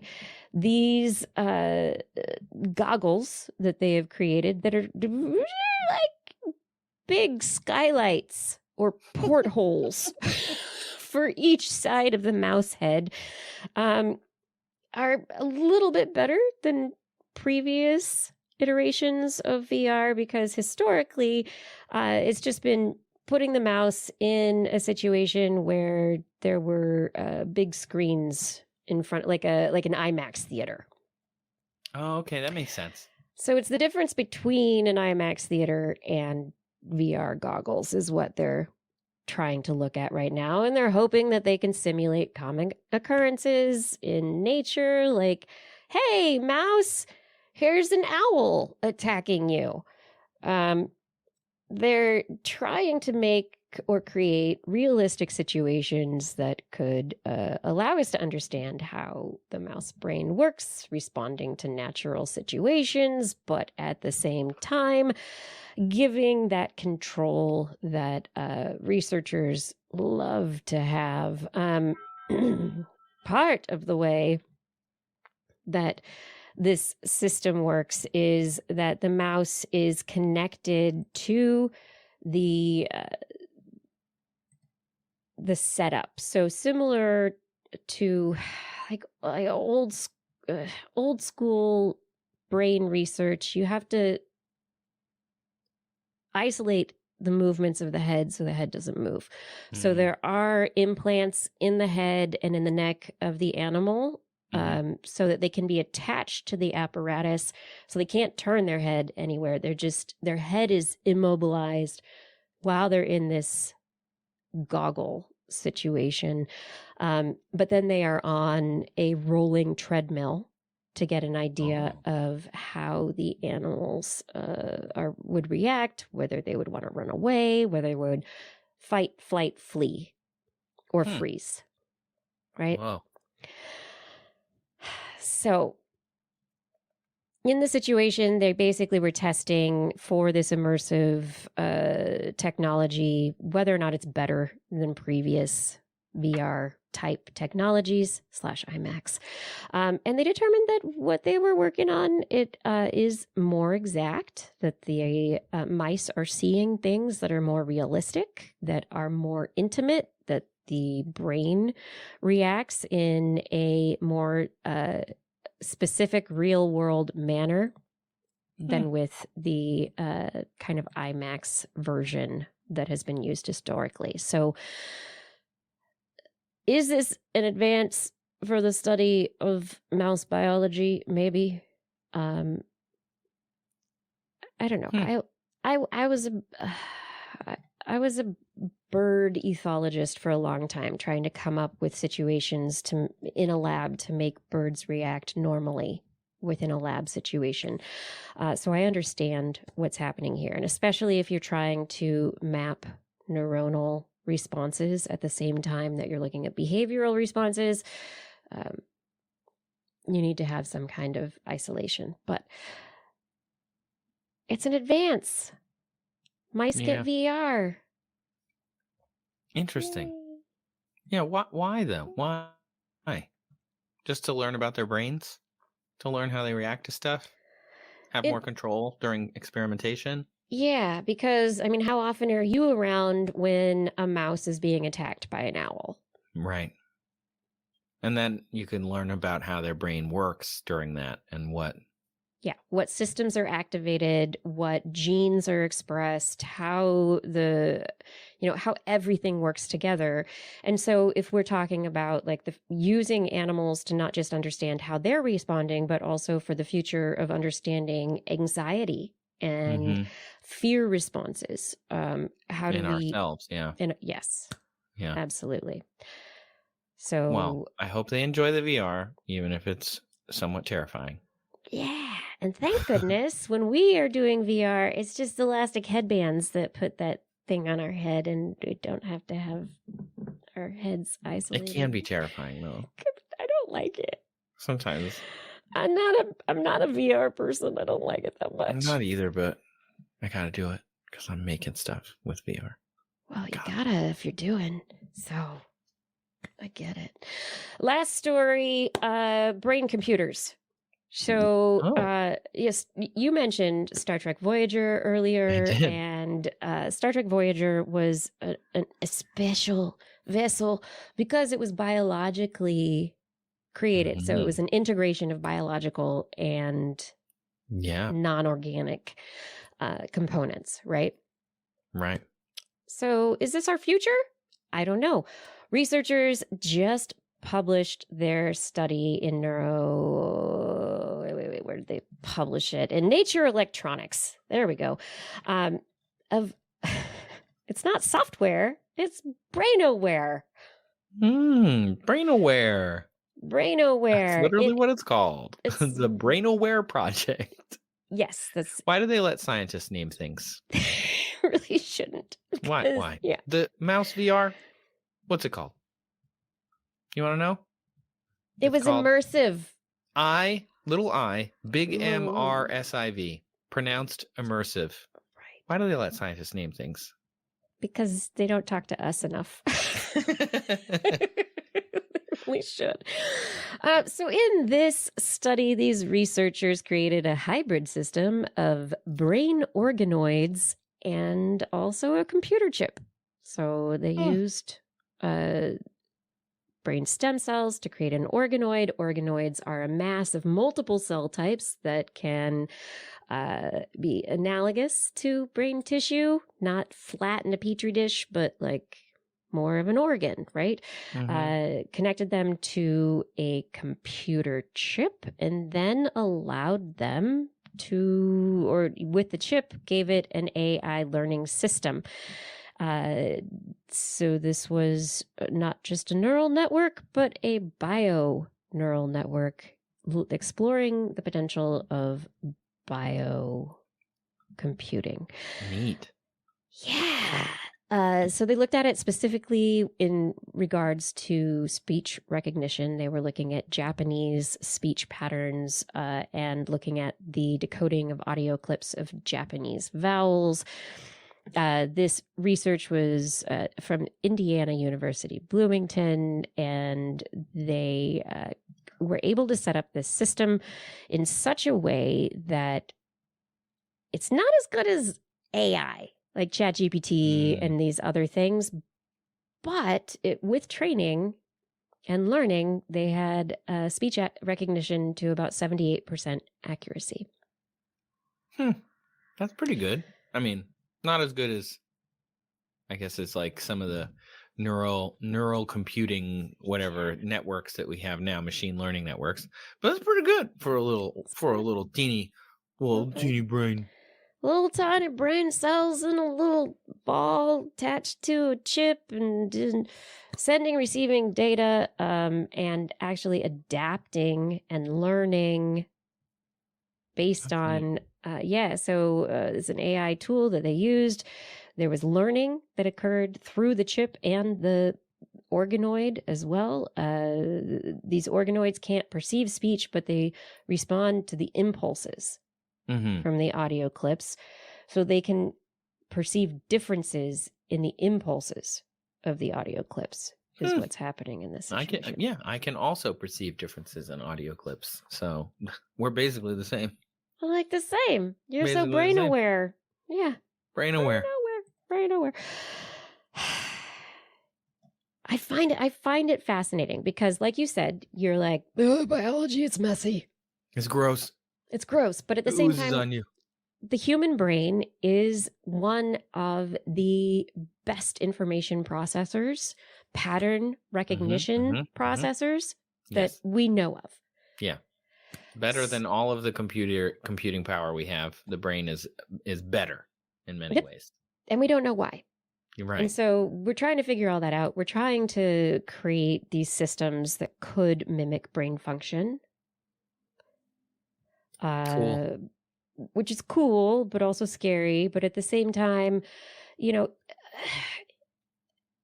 will we live in a future where we have messy computers, where they are bio silicon, or, where there's some kind of organic aspect to the processing because of the way that neurons and their supporting cells work together to process information that a computer doesn't. Yeah. More lateral thinking, I guess, or like the ability to at least exceed, to use like matrixy type language, like exceed its Right. programming kind of a situation. I don't know. That's neat. Yeah. I And said then your earlier computer's that, like, am I like a blue pill or what am I taking? yeah, I said earlier that I wouldn't do biology and I aren't friends. But if I were going to go get a PhD, it would be in neuroscience because that's freaking really fascinating. I would get over my oozy biology stuff to study this little bowl of fat in my head. Like that'd be pretty cool. And we would welcome you. I would love it. The neuroscientists. Like, It'd be thank you. so fun. Join us. It'd be so fun. It would be so fun. I think it's really interesting. You say you'd like to do neuroscience. I studied neuroscience. I would like to do more psychology and like more of that side of things. I think the brain and behavior. That's great when you have a kid, let me tell you. Oh, best experiment ever. Just don't be upset about any results. You just got to let it be. Nope, not. Yep. My dad's like, no bias. You can't control him, right? And I'm like, I do. Yeah. I do know that. But I can control how I react. Oh, you've already become, yes, you've got it down. Parenting. You fail a lot as parents, too. Oh, gosh, all the time. So much fail. You have to be cool with that. I'm already cool with it. I make videos for the internet. It's all about learning. Yeah, you got it. Yes, I'm used to this. It's fine. I'm already good at being bad at stuff. I can handle YouTube comments. I can be a parent. That's right. Totally There's great. nothing he could say. You cut right to me. Trace, I've kept you up too late, though. I know. I gotta go to bed because he gets up at 7:30. I know. You need to have baby bedtime and taco eating. And so I just want to say thank you so much for joining me on the show tonight. It's been really fun, and thank you for being here. Thanks for having me. This was great. I want to come back. Oh, come back. Yay! Let me know when. Let me know when you need me. I'll come back and we'll do it again because this was fun and it was I don't always get. So when we did D News, as you know, we were like all up on what was happening in the science news space all the time, and I've been out of doing. I try and keep up with it just for my own interests. I have a little running spreadsheet, but it was so fun to have to like dive into my old RSS feeds and find all this cool, fun stuff, learn all about it. So you're like, I can learn things. It was so fun. Yes. I'm sad it's over already. I can't believe it's been. Oh my gosh, it's been almost 2 hours. I know, and I was like, hey, yeah, totally. It'll be an hour. Yeah, no problem. No way. I should have known. Hashtag sorry, not sorry. Okay, where can people find you on the internets? If you search for Trace Dominguez, you will find me. I'm the only one in the world, as far as I know. I haven't met another one. And you can find me on Threads at Trace Dominguez. You can find me on YouTube at Trace Dominguez. You can find me on Instagram at Trace Dominguez. I tried to get all of them. If you don't know how to spell Dominguez, Google it. Google will tell you. It's really easy. But generally, yeah, that's my deal. You can also find me on my website or on my podcast. TraceDominguez.com is the website. The podcast is If That's Absurd, Please Elaborate. You can find it anywhere you get your podcasts. If that is not true, please tell me so I can put it there. But I'm pretty sure I got it everywhere. Our biggest audiences are Spotify and Apple, of course. So we're everywhere. Yeah. We try so hard. There's so many places now. It's like, wow, this is different than the directories of the old days. But yeah. Oh, also, if you don't get Stargazers in your local PBS station, PBS would want me to tell you. PBS South Florida makes it. Interesting story about PBS real quick. There are 200 PBS stations and they don't really know each other except for, professionally they do. But it's not like, so Nova is made out of WGBH Boston and they dump it into the PBS basically pool of content and all the other PBS stations can use it. Right. PBS South Florida does the same with our show. So it might not air in your region, but if you want to see it, write an email to your local PBS station and have them pick it up so you can learn about astronomy at night in your area. That's wonderful. That makes it easy. Go ask for it, everyone. Yeah. Yeah. My mom emails our PBS station all the time, and they're like, I don't know.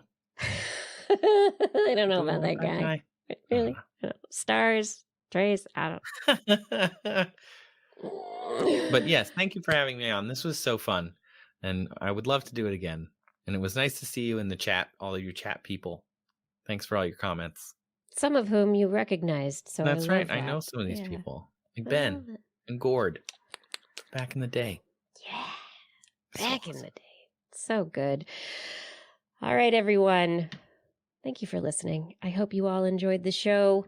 Fada, thank you so much for your help with social media and show notes. Gord, R and Laura, others, thank you for making sure that our chat rooms are happy and nice to each other, because that's what we like.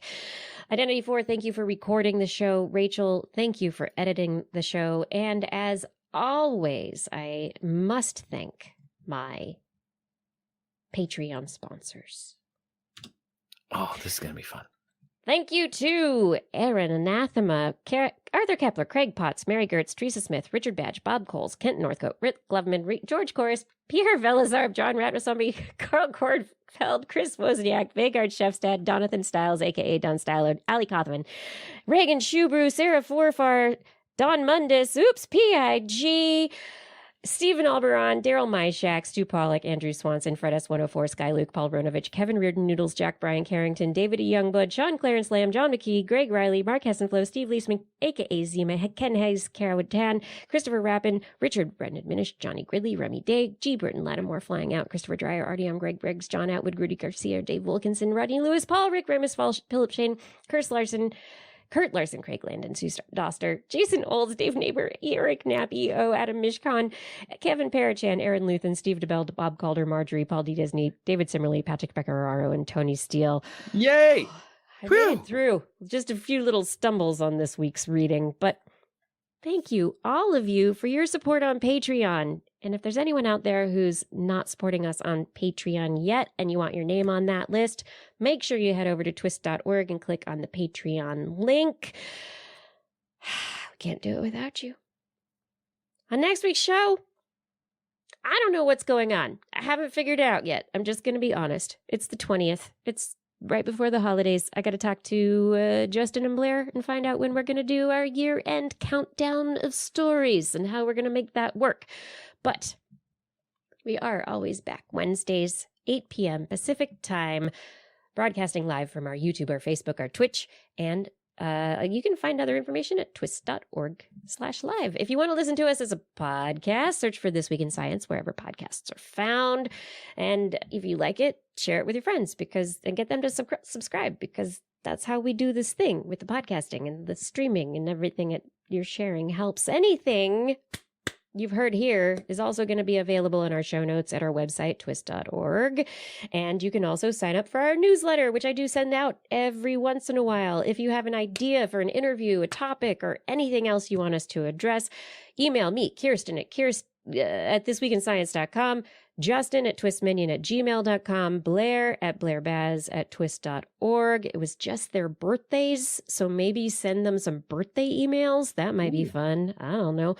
Make sure you put TWIS somewhere in the subject line so your email does not get spam filtered into a defunded super colliding super collider and end up in some politician's spam box.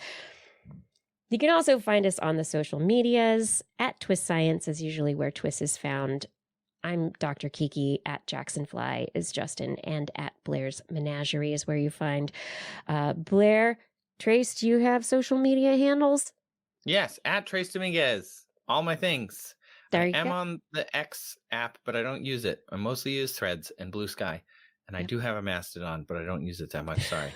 I'm sorry. We're all too. I know, Mastodon. I'm sorry, people. I try. And YouTube and everywhere else. We're trying so hard. Yes, we love your feedback, so do try and keep in touch. We will be back here again next week because I'm pretty sure it's on the calendar, and I just told you that I will be. So please join us again for some more great science news. And if you learned anything from the show, remember, it's all in your head. This Week in Science. This Week in Science. This Week in Science.